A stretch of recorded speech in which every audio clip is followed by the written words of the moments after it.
E aí, meus queridos, tudo bem? Eu sou o Prof. Clayton Reis e essa é a resolução de mais uma questão de acústica que diz o seguinte. A tabela apresenta a frequência F dos sons fundamentais de notas musicais produzidos por diapasões e que se propagam no ar. Temos ali a tabela do Dó ao Si e a questão continua. Considerando-se esses dados, selecione a alternativa que completa corretamente as lacunas das seguintes afirmações. Primeira afirmação, do som mais agudo ao som mais grave, as ondas têm um aumento progressivo do... e aí a gente tem que definir. E a segunda diz o seguinte, o comprimento de onda Lá é parará do que o som Si.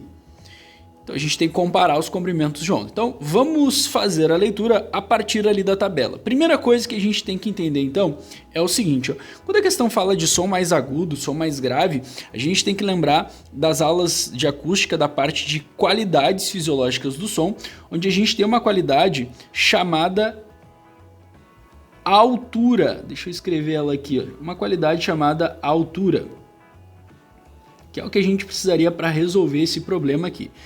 E a altura, ela está ligada diretamente com uma característica física da onda chamada frequência. Então, por isso que a gente vai falar de altura, porque nós temos ali uma tabela que fala sobre frequência. Falou de altura, falou de frequência, falou de frequência, falou de altura quando se trata do som. E aí como é que funciona, né? Quando a gente diz que um som ele está mais agudo ou ele está mais grave, é porque ele tem mais ou menos frequência, mais ou menos altura. Então quando um som, por exemplo, ele tem mais frequência, ele vai ser considerado um som mais agudo. Um som agudo. E quando um som tem menos frequência, ele vai ser considerado um som mais grave. Som grave. E essa é a característica que a gente precisa lembrar. Só para deixar, né, completo aqui, um som agudo, na física, o termo correto para ele seria um som alto. Então, sons altos são considerados sons agudos e sons baixos, som baixo, seriam considerados sons graves. Só mas alto e baixo não tem a ver com volume? Não, a gente até utiliza o termo alto e baixo, né? Quando a gente está falando som alto e som baixo.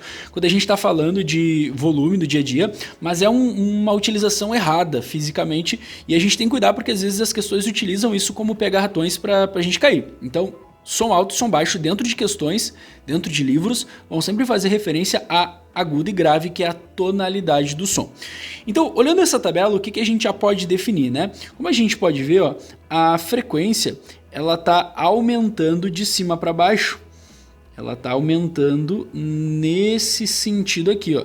Então, como a gente tem um aumento de frequência nesse sentido, dá para a gente definir justamente a tonalidade do som. Ou seja, a nota Dó ela é uma nota mais grave e a nota Si é uma nota mais aguda. Tá? Então tem um aumento de frequência, tem um aumento de altura, de tonalidade aqui.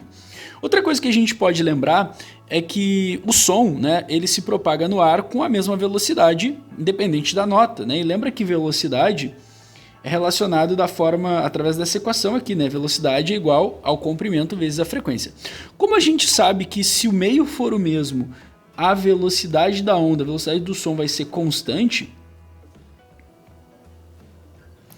então a gente tem uma relação inversa entre frequência e comprimento, ou seja, se na tabelinha a gente está vendo que a frequência aumenta de cima para baixo, a gente pode dizer que de baixo para cima, nós temos um aumento de comprimento de onda, tá? Comprimento de onda ele aumenta de baixo para cima, ou seja, a Dó é a que tem a menor frequência, mas consequentemente tem o maior comprimento de onda. E o Si é a que tem a maior frequência e consequentemente o menor comprimento de onda. E vamos lembrar que frequência também tem uma relação inversa com período, né? Lembra que frequência é igual ao inverso do período. Isso aqui é uma equação matemática que a gente utiliza muito para fazer algumas relações ou análises, né, dessas duas grandezas. Então não esquece, como frequência é inverso do período, eu posso botar ali do lado do comprimento de onda o período também, ó. Então de baixo para cima também temos um aumento de período, onde o Dó ele tem o maior período e o Si tem um menor período. Bom, por que eu fiz tudo isso? Para a gente poder ter uma resposta de forma bem completa. Olha só. Então a primeira afirmação fala assim, ó, do mais agudo para o mais grave. Do mais agudo para o mais grave seria do si ao dó. Do si ao dó, o que a gente tem? Ó? Temos um aumento progressivo do quê? Ou do comprimento de onda ou do período. No caso, nas alternativas, ó, a gente tem apenas a alternativa A e B falando do período. As alternativas A e B. Beleza. E aí a segunda afirmação, a gente vê o quê? O comprimento de onda do Lá, onde é que está o Lá? O Lá está aqui, ó. O comprimento de onda do Lá é parará do comprimento de onda do Mi. O Mi está aqui, ó. Então, se a gente comparar esses dois aqui, ó, o Lá e o Mi, quem é que tem o maior comprimento? Já que o Lá tem a maior frequência, o Lá vai ter o menor comprimento, ó, o menor comprimento em relação ao Mi, que tem menos frequência, consequentemente mais comprimento, certo? Então, o comprimento da onda do som Lá é menor do que o som Mi. Ficamos então com a resposta da alternativa A para essa questão aí. Espero que vocês tenham entendido, espero que vocês tenham gostado. Muito obrigado por assistirem até aqui. Fiquem ligados aí nas próximas resoluções. Era isso, bons estudos para vocês e tchau, tchau!